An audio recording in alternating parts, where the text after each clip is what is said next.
Ginger. That's what you need. A mouthful of the good stuff and you'll see the back of any seasickness. Oh, thank you for your support, John.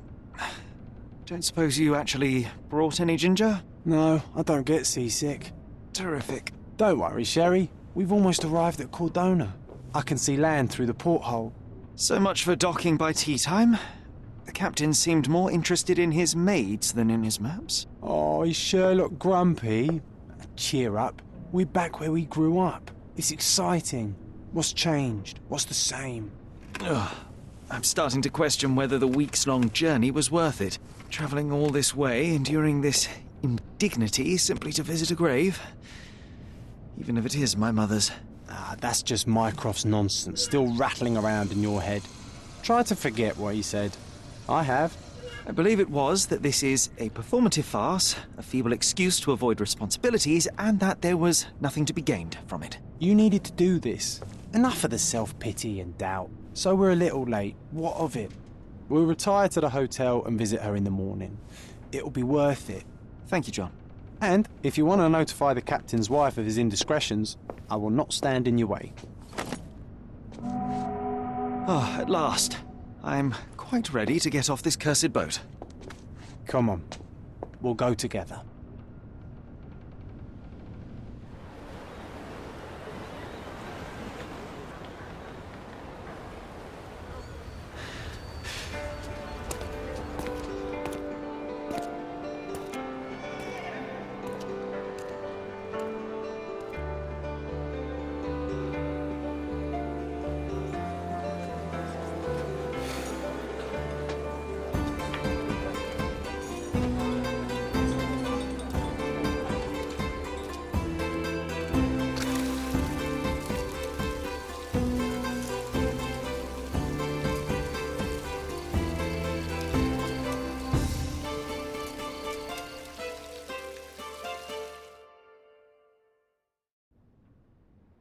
Hey, Sherry. Come on, catch up. Yes, yes. Sherlock, don't get lost in this huge garden. Follow the sound of my voice. Welcome to Il Palazzo de Lusso, sir. If you need something, sir, please inquire at reception. Welcome to Il Palazzo di Lusso, sir. We just need your signature. There you are. Ah, Mr. Holmes. Yes, we have room 221 prepared for you. I see it was reserved for 2 people. Would you like a second key? Oh, no, I think we'll stick together. Very good. Rooms are upstairs, sir. Welcome to Cordona. Hurry up, Sherlock. I want to see our room. I hope there's a balcony with a view.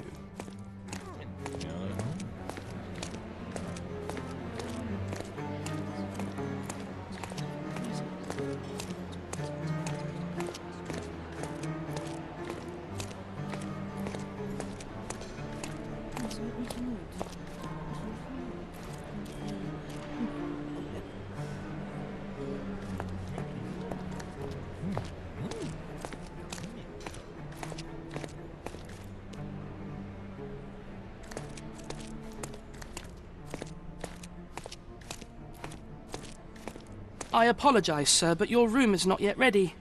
Perhaps, in the meantime, you would like to relax in the foyer? Tonight, the restaurant is offering a complimentary marlin ceviche to all our guests. Let's check what they have on offer.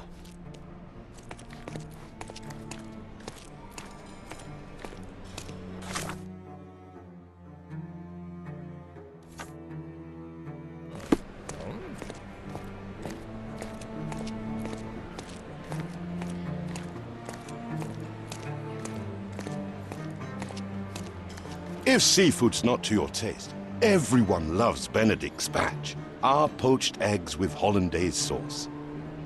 Hey, Sherry. Just our luck.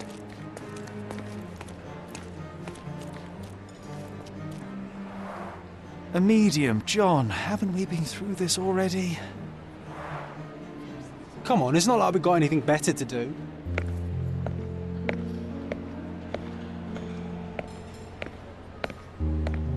Excuse me, sir, but I believe Mr. Galich is conducting a séance at the moment. Perhaps you'd care to have your portrait drawn while you wait? Why? Pardon me? Why should I sit for a portrait? I Sir, it's art. It doesn't need a why. It is its own justification. All things require justification, be they objects, systems, or beliefs. How about art as the lens through which we see the truth of the world? That's backward. Truth is not subjective and not complicated. It's just the truth. It either is or it isn't. You do not need a lens to see it, just an open mind. Ha! That seems rather close-minded.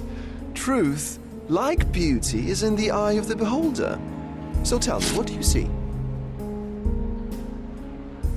Mediocrity.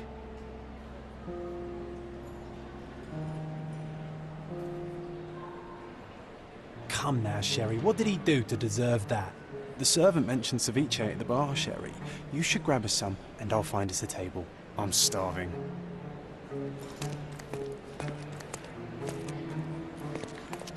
Okay, time to check if John found us a nice table for the evening.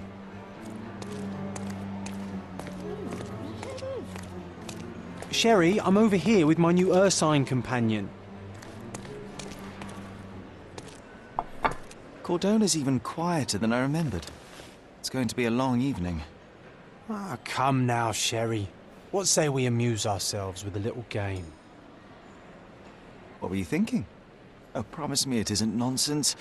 After being cooped up on that boat, I am itching for activity. No. As you can see, someone left a cane on our table. I simply thought you could identify its owner. Ah, so it is nonsense. It'll take me a minute, John, at most. Well then, you can deliver it to him as well. Deliver it to him? Then what are the staff here for? Aesthetics? Stubborn, Sherry, too stubborn. You wanted something to do. Slapping oneself in the face is also something to do. That doesn't make it worthwhile. But all right, let me take a look.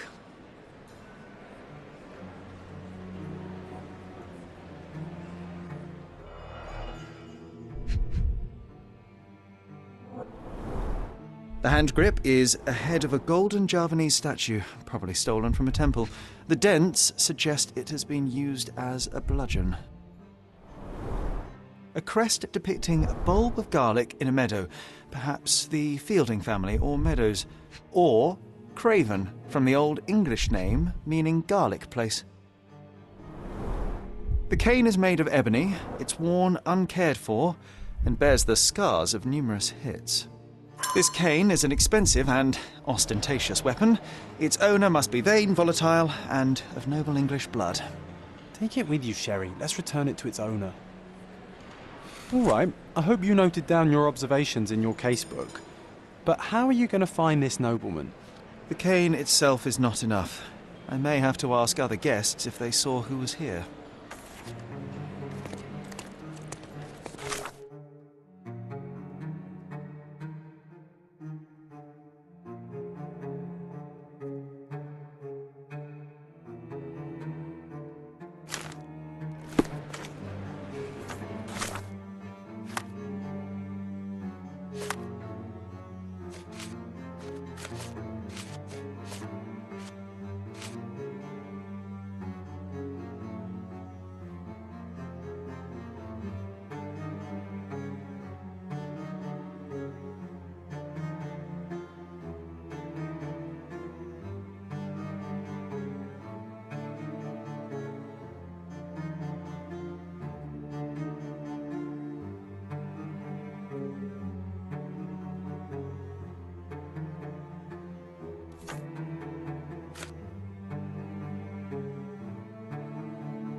Are you able to help me?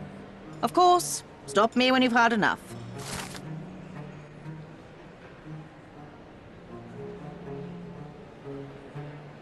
Well, even with your keen senses, Sherry, I doubt you'll find the cane's owner on your first try. And would you be confident enough to bet on it, my friend? Why not? Let's see how good you really are.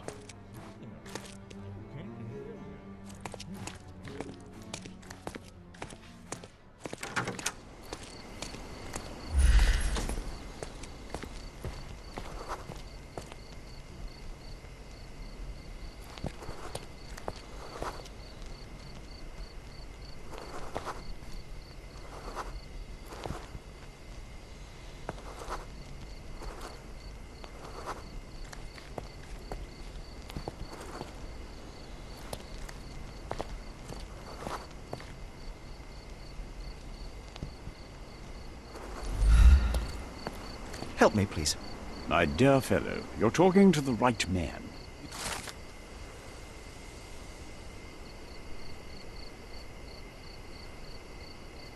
Hey, Sherry, don't we now have the perfect excuse to visit the séance? I'm just going to give the cane to its owner. You will not persuade me to take part in this show.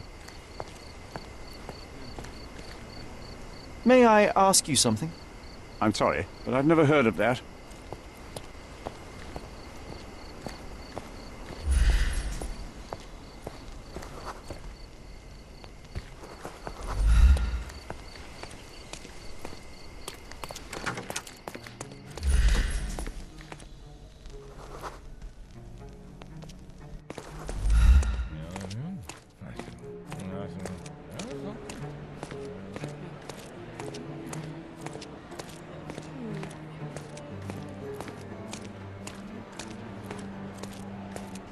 Come on, if you hurry, perhaps we'll see the ghost.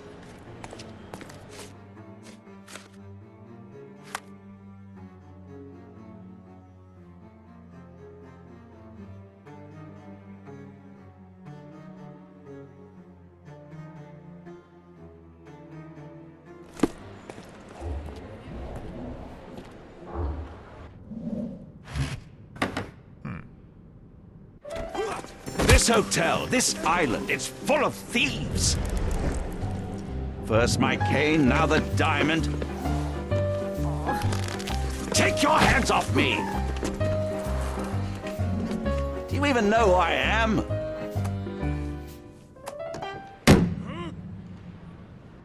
Hey, boy!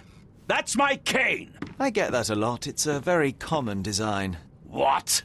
No, that's a custom-made... A joke. A joke. It was left at my table in the restaurant. I thought it deserved to be returned. Well, I'll be... It is rare to encounter a straight-fingered true penny these days. What a gentleman. But I must ask, how did you know I was the rightful owner?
Simple deduction. Your cane told me everything I needed to know. I was after a strong, middle-aged man with a keen interest in adventure, noble blood, and affection for strong drink.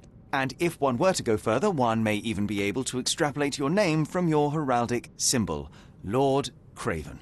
Marvelous. Simply marvelous. That's me, Lord Andrew Craven. You are the real medium. You hear that, Emma? Well, you found my cane. Perhaps you can locate my diamond, too. Yes, you should do it. It will be child's play for you, Mr. Holmes. And if a child can do it, then I'm sure the local police can suffice. The police? Why bother? I know this harlequin stole it. The only question is, where is it hidden? Fine. Give me my stick and I'll resolve the matter myself. This thief almost confessed after a single punch. I suspect a beating may result in answers of questionable veracity. Fine. I shall spare you and he the trouble if you first answer me this.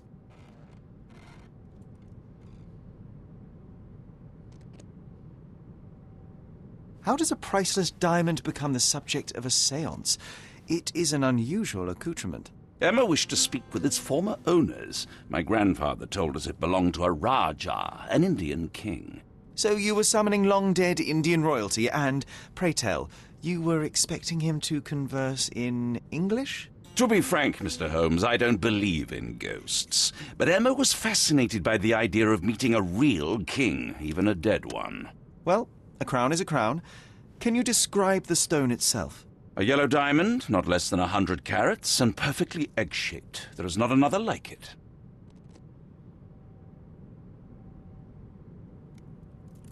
You insist the medium robbed you during the séance. But what occurred exactly? It was a dirty trick. We were sitting here in the dark, chanting and holding hands, as expected. Then something began to appear from the medium, like a cloud or a bubble. The swindler called it ectoplasm. Ah, yes. Common in the spiritualist trade, and quite the spectacle. Indeed, perhaps too much. My beloved Emma screamed in horror, and I stood to defend her, attacking that cursed ghost. How brave. But my hand hit nothing. The medium jumped away from me, and Emma fainted. I lit the candle, and the diamond was gone.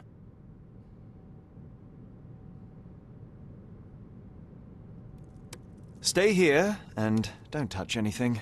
I'm going to investigate further. Don't fret, I'll be keeping a close eye on this thief.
Find the stone, Mr. Holmes, and quickly.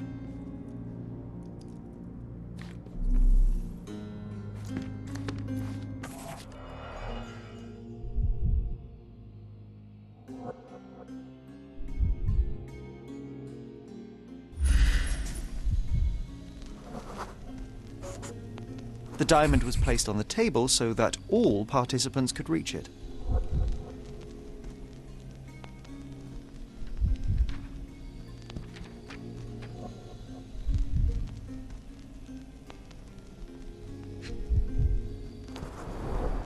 Half a glass of Balblair Scotch and the remains of a poor Laranaga cigar. What else does a gentleman need?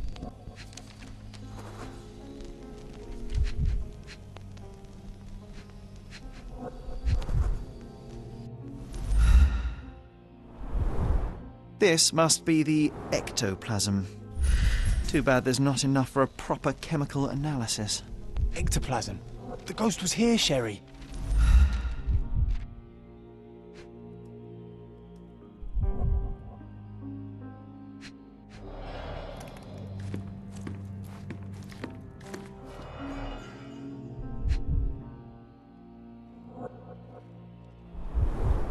This must be the ectoplasm. Too bad there's not enough for a proper chemical analysis.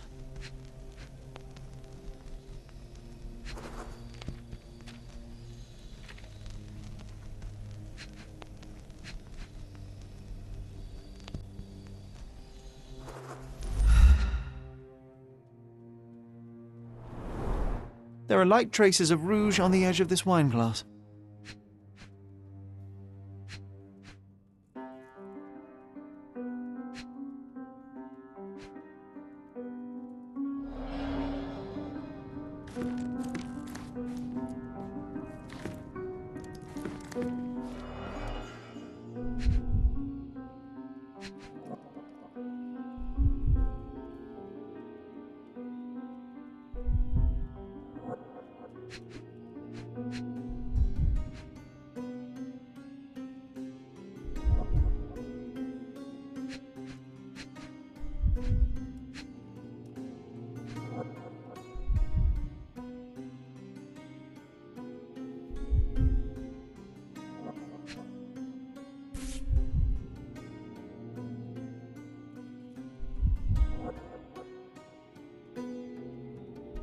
This brooch is old and cheap, but the moth design has its charms.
What happened here? I don't know. The ghost.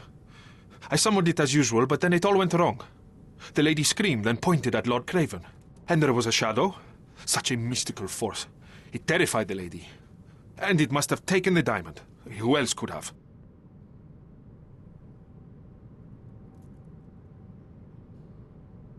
Do you feel the presence of any supernatural entities at the moment? Are you joking, sir? My nose is broken, this maniac wants to kill me, and you're asking about the spirits? I suppose this can wait.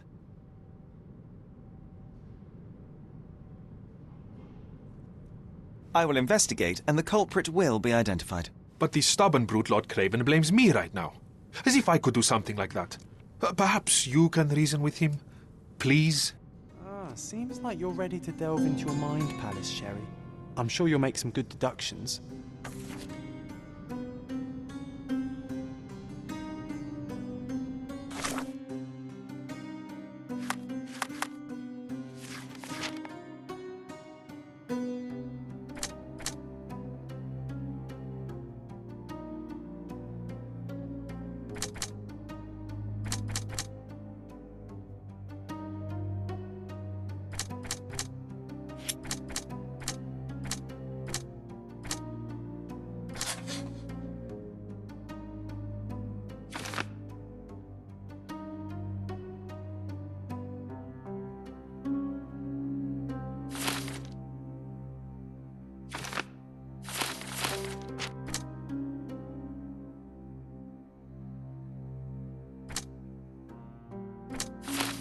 It seems there may have been an unexpected visitor outside the window. I hope it was the ghost of the Raja.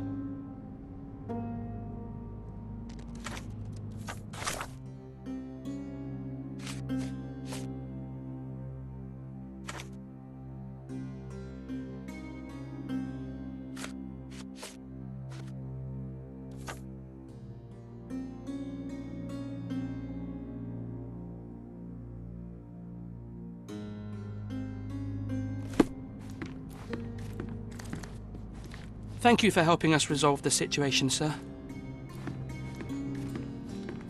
Ooh, I love the ambience. Nice and creepy. Find the stone, Mr. Holmes, and quickly.